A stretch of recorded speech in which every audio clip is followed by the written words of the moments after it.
I was asked not to do it, but of course I will do it.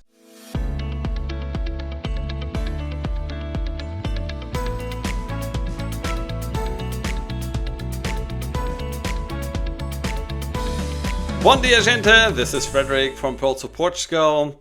Portugal is a country that has a lot of history, a lot of culture, and of course this reflects a little bit in the language. When you are living in Portugal, of course you should speak Portuguese. Learning Portuguese, at least when it comes to the grammar point of view, I think it's fairly simple. If you learn Portuguese, please share your comments in the comment section.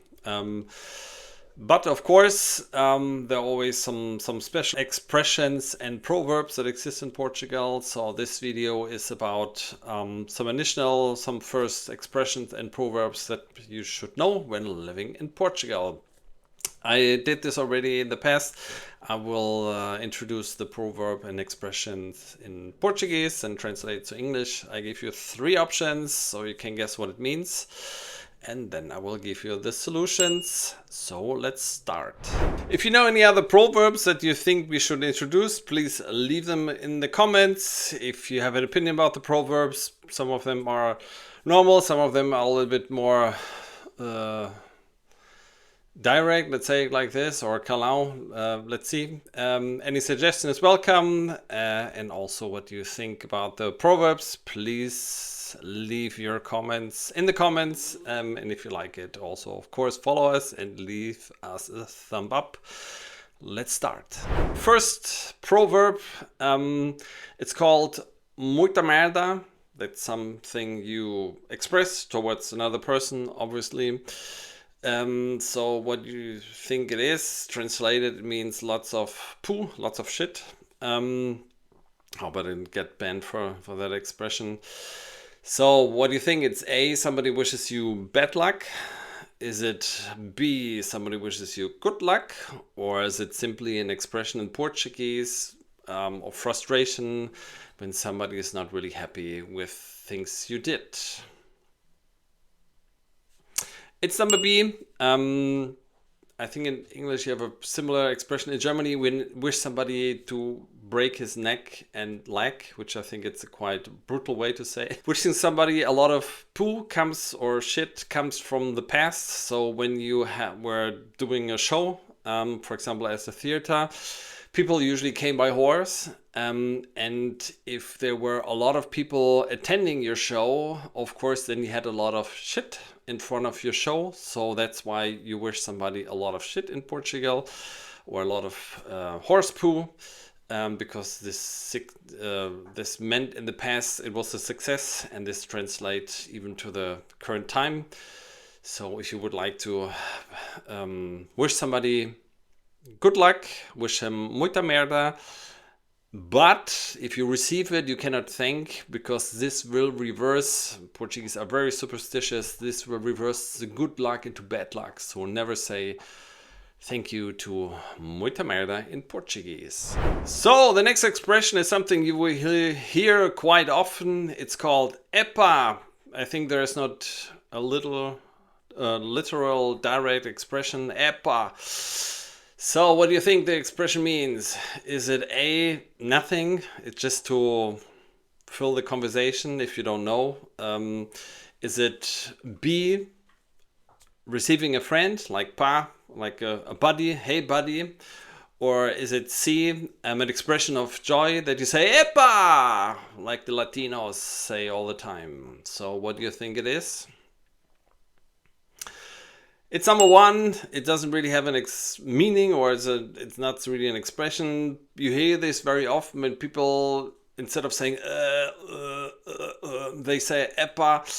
I think it's kind of weird, but I think it's a very nice way also to fill your phrases. Some people also say nah, nah, nah. So it's an expression to fill empty phrases when you don't know what to say. Next expression. The next expression is something also we hear quite often in certain moments. It's called con licença, with license. So what do you think this means? Is it A, when the Portuguese would like to assure what they say. It's like con licença, so with a certificate, como a license. Do you think it's an expression to polite way to ask way, for example, in an elevator when you would like to get out? Or is it an expression of being astonished or a little bit shocked, con licença, like beg your pardon, when somebody says something and the other person is not really happy to hear it? So what do you think it is? It's number B. It's a way to politely ask away, for example, or if you would like to get something, con licença. It's a very delicate way to ask. For example, when you leave the elevator, con licença, to ask away, or if you'd like something to ask for the license. Maybe, I don't know, you know where it's coming from. If you know it, please leave it in the comment. A nice way to ask for permission. That's the word I was looking for. To do or to get whatever you would like to do. You hear this quite often. It gets a little bit tiring when you're in an elevator with a lot of people and it's always con licença, con licença, con licença. It's a little bit like the Japanese bending. But if you don't do it, I think it's also a little bit considered rude, like excuse me. So it's a nice way to show expression or expressing that you are respecting the Portuguese culture. Longer proverb that exists is Quem tem boca vai a Roma. Who has a mouth will go to Rome. So what do you think this means? Does it mean a person that can communicate gets everywhere, also to Rome? Does it mean you need to be special in something? Then you can also in this case singing. You can also go to the theater in Rome, so you need a qualification to get somewhere. Or does it mean if you're too frank, if you talk back, you will be sent away to Rome in this case? It's number one, and it's an expression to say you need to communicate, and I think it's even, or if you can communicate, you get everything. Especially true in Portugal. It is a very communicative, can I say this? That is a culture that is spending a lot on communication. You need to communicate very well, not just with your wife, also with a lot of people. If you want to know where the next plumber is, or if you want to know something, you always have to talk, which is a little bit weird for a northern German like me. I'm from an area where people, I don't know, are considered to be quite quiet. So it's not just a good saying, it's also a good advice in Portugal. So open your mouth, have a boca, and get to Rome. In this case, you will get everything you need in Portugal. You just need to focus on something, which is communicating and following the advice of the proverb in Portugal. So another expression that I think it's also very good to keep in mind when you live as an expat in Portugal and also would like to get along. It's Quem não tem cão, caça com gato. Who doesn't have a dog hunts with cats. So what do you think this means? Does it mean if you don't have the right means, you will fail? Does it mean if you don't have the right means, you should get the opposite? Or does it mean if you don't have the right means to do something, you have to improvise to get to the goal?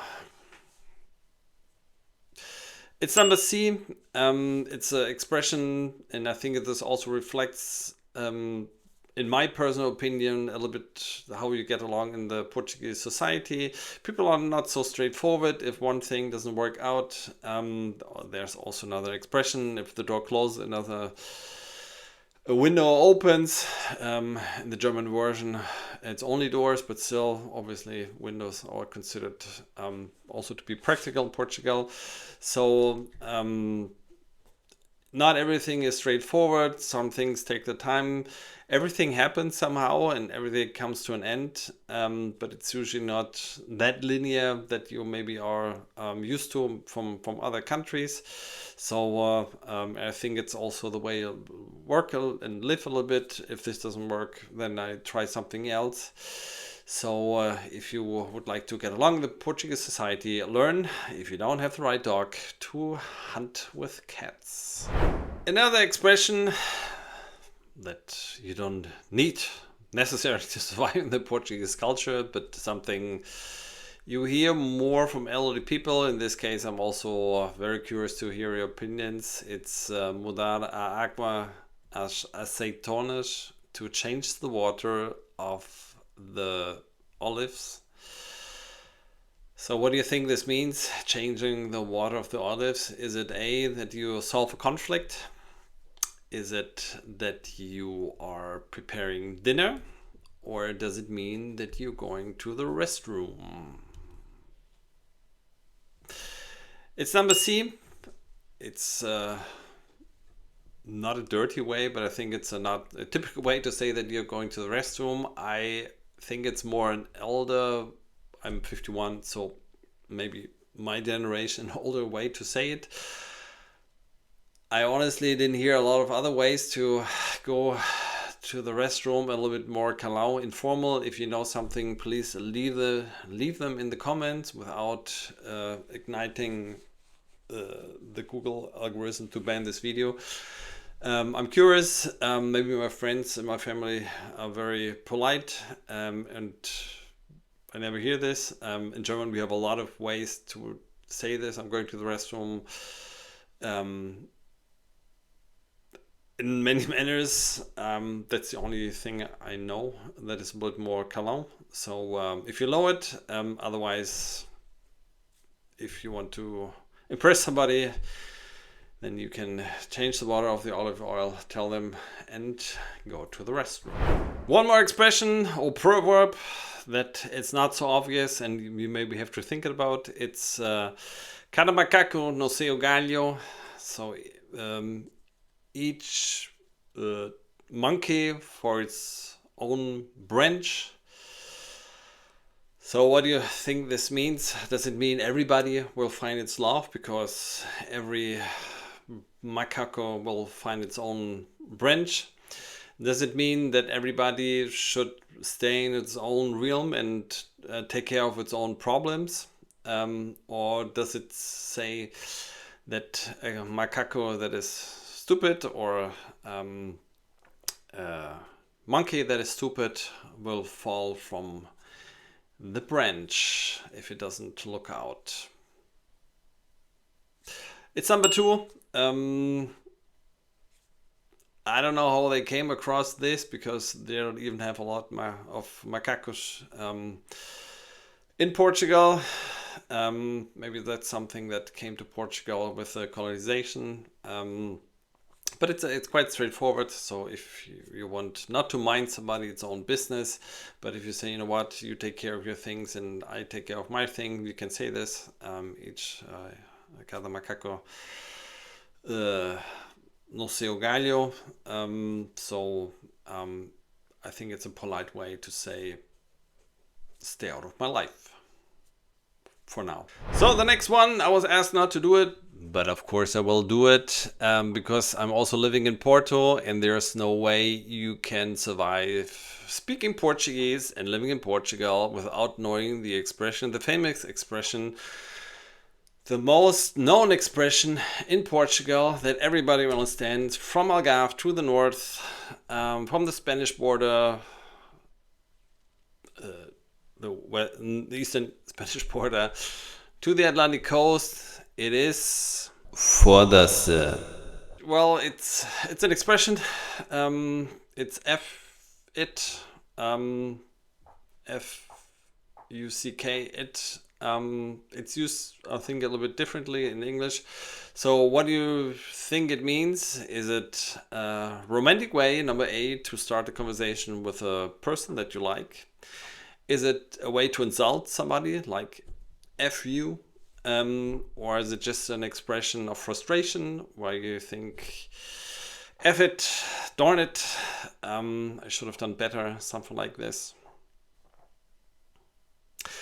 It is number 3, so it's an expression of expression, and that's something you hear quite commonly, especially in Porto. I think people in the south and Lisbon speak more delicately. If I'm wrong, if you're from Lisbon or Porto, please leave your comment in the comment section.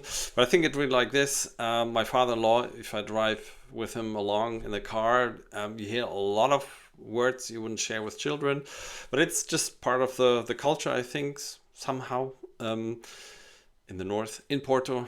So for this, it's something you can also say, not really in a professional environment, but it's something, it's not brutally rude to say it, but it's also not like, yeah, if you're at a dinner maybe with your future mother-in-law and you say, well, for this, and maybe add a word that starts with the CA.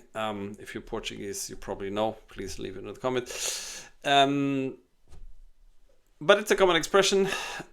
So if you want to live in Portugal, you should learn how to say it in the right way and also in the right moment. And probably one of the most, if not the most, proverb in Portugal. Well, I hope you liked the video. I hope you learned something or remembered something. Again, if you liked the video, please leave us a thumb up or follow us. If you have any suggestion for future video, please also leave them in the comments. And don't forget, stop surviving, start living. See you in Portugal.